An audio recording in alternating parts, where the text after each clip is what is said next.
Hello दोस्तों, स्वागत है आपका नरियाल इंग्लिश क्लासेस में। तो ये आपके लिए बहुत महत्वपूर्ण वीडियो है, चाहे वो एसओएस के स्टूडेंट्स हों, चाहे 10वीं के हों या 12वीं के।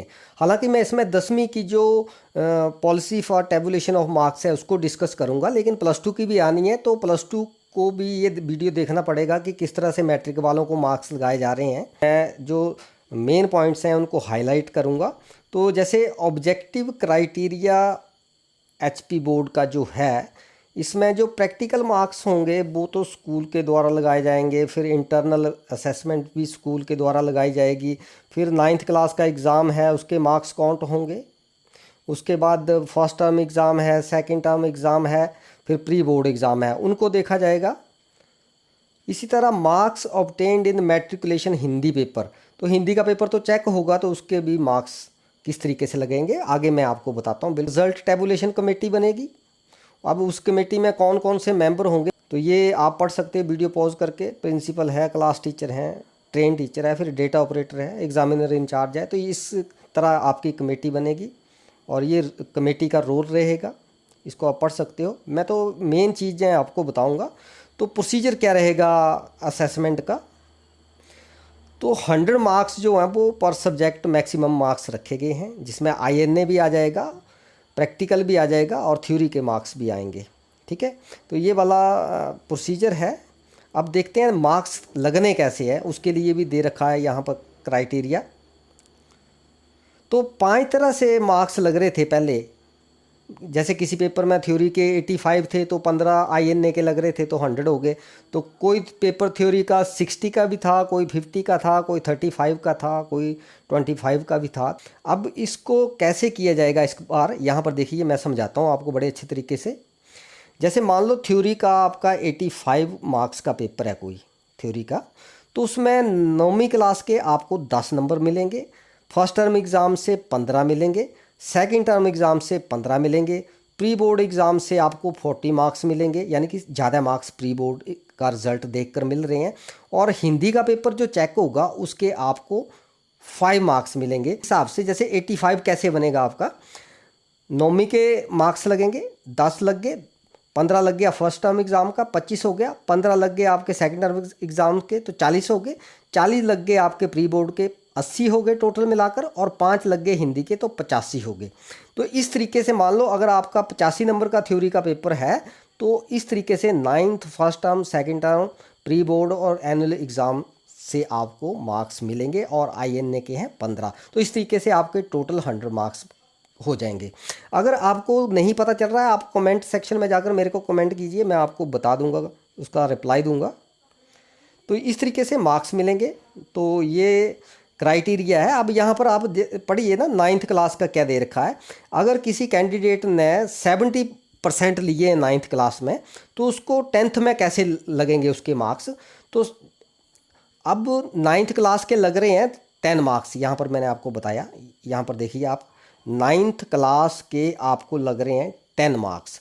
तो अब मान लो किसी बच्चे ने 9th क्लास में लिए थे 70% मार्क्स, तो उसको कैसे लगने, 10 का 70% निकाल लो तो बन गया वो 7 मार्क्स। तो अगर किसी बच्चे ने 9वीं में 70% मार्क्स लिए हैं तो उसको 10वीं में किसी सब्जेक्ट के जब नंबर लगाने होंगे, मान लो मैथ के लगाने हैं, तो उसको 9वीं क्लास के 7 अंक मिलेंगे जिसने 70% मार्क्स लिए होंगे। तो इस तरीके से मार्क्स डिस्ट्रीब्यूशन रहेगा।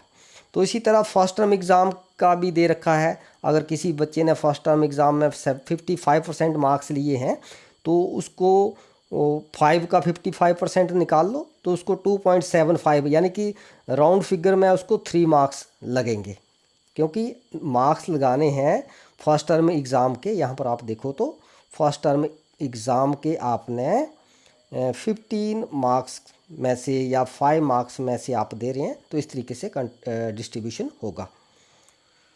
इसी तरह सेकंड टर्म है तो बहुत अच्छे तरीके से मैंने बता दिया।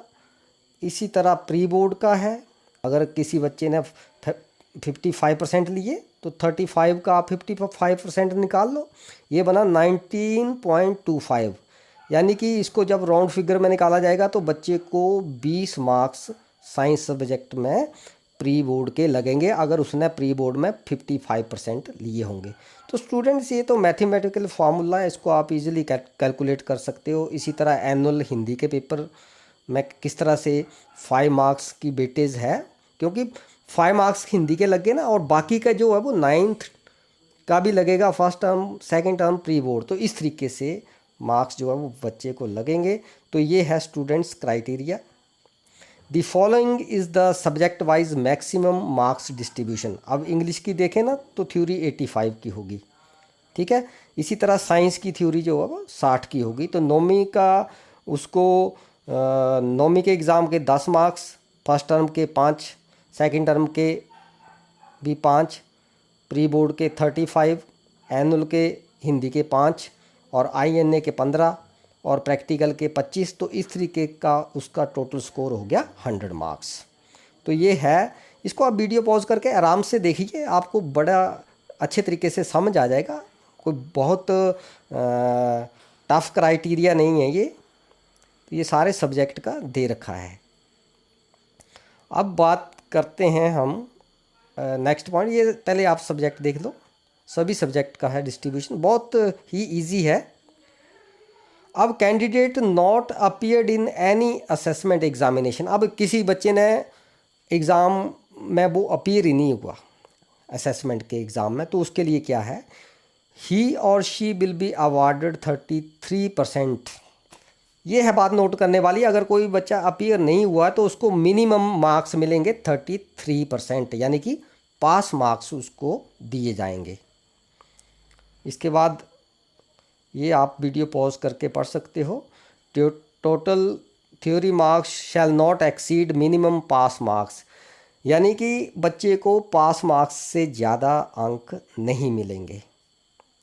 इसके बाद रिज़ल्ट और डेटा वेरिफिकेशन कमेटी है ये, इसको आप देख सकते हो कौन कौन सा किसको किस पोजीशन पे रखा गया है। प्रिंसिपल है, 1 ट्रेंड ग्रेजुएट टीचर है। और उसके बाद सब्जेक्ट वाइज रिज़ल्ट जो है वो अपलोड होगा, सेफ कीपिंग ऑफ रिकॉर्ड और रीचेकिंग रीवैल्यूएशन।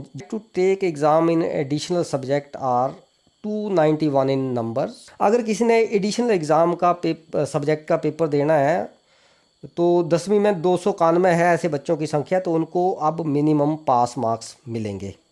इसके बाद कंपार्टमेंट की बात करें तो 2654 कैंडिडेट हैं। तो जिन भी बच्चों ने कंपार्टमेंट दी है, चाहे पेपर उनका हुआ चाहे नहीं हुआ, उनको भी मिनिमम पास मार्क्स मिलेंगे। उसके बाद करते हैं इम्प्रूवमेंट और परफॉर्मेंस की बात। अगर किसी ने इम्प्रूवमेंट भरी है, जैसे 147 स्टूडेंट्स हैं, तो will not be covered under this policy of promotion of students to next higher class as such students are already declared pass. तो इम्प्रूवमेंट किसी ने भरी है तो उनको तो पहले ही पास डिक्लेयर किया गया है, तो वो इस पॉलिसी में नहीं आएंगे। चलते हैं SOS के बच्चे बहुत ज़्यादा मेरे को कमेंट करके पूछ रहे थे, तो उनका भी यहाँ पर क्लियर है। अगर तो कोई डायरेक्ट एडमिशन है SOS में विदाउट TOC, ऐसे 2413 बच्चे हैं, ठीक है।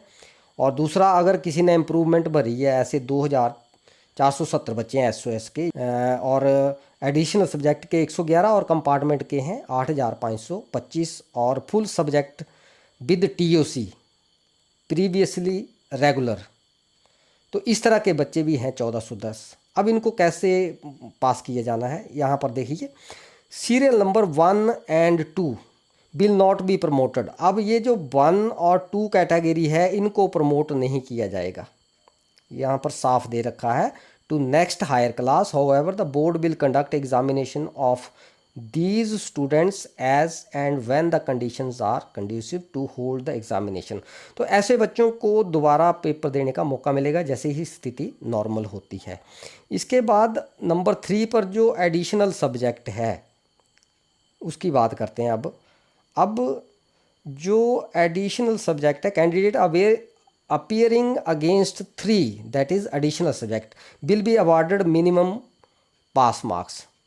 तो जिन्होंने एडिशनल सब्जेक्ट का भरा था उनको पास मार्क्स मिलेंगे, यानी कि 33% मिलेंगे। अब चलते हैं कैटेगरी 4 and 5 पे। तो 4 एंड 5 कैटेगरी अगर आप यहाँ पर देखो तो वो है कंपार्टमेंट की और फुल सब्जेक्ट की विद टीओसी। तो ऐसे जो बच्चे हैं उनको पास मार्क्स मिलेंगे, यानी कि जितने बच्चों ने रीअपीयर भरा है वो पास घोषित किए जाएंगे। ये वाला पॉइंट आप पढ़ लो। Since all candidates appearing against category 4 and 5 have already studied matriculation class in previous year, therefore these candidate will be awarded minimum pass marks and promoted to next higher class. तो ये 4 number और 5 number वाले category के जो बच्चे हैं इनको next class में प्रमोट कर दिया जाएगा, उनको पास घोषित कर दिया जाएगा जो एसओएस के स्टूडेंट्स हैं। तो स्टूडेंट्स ये मैंने आपको बिल्कुल लेटेस्ट जानकारी शेयर की। आपकी मेरिट लिस्ट भी बनेगी जैसे पहले बनती थी, यहाँ पर साफ दे रखा है कि बच्चों की मेरिट लिस्ट भी बनेगी। उसके बाद कैंडिडेट इज़ नॉट सेटिस्फाइड, तो वो कोई कैंडिडेट रिजल्ट से सेटिस्फाई नहीं है तो वो दोबारा एग्ज़ाम जो है वो दे सकता है। तो जब भी स्थिति ठीक होती है तो उनको दोबारा जो है वो बच्चों को मौका पेपर देने का मिलेगा। तो ये मैंने बिल्कुल लेटेस्ट जानकारी शेयर की, आप अपने इस फ्रेंड्स से भी इसको शेयर कीजिए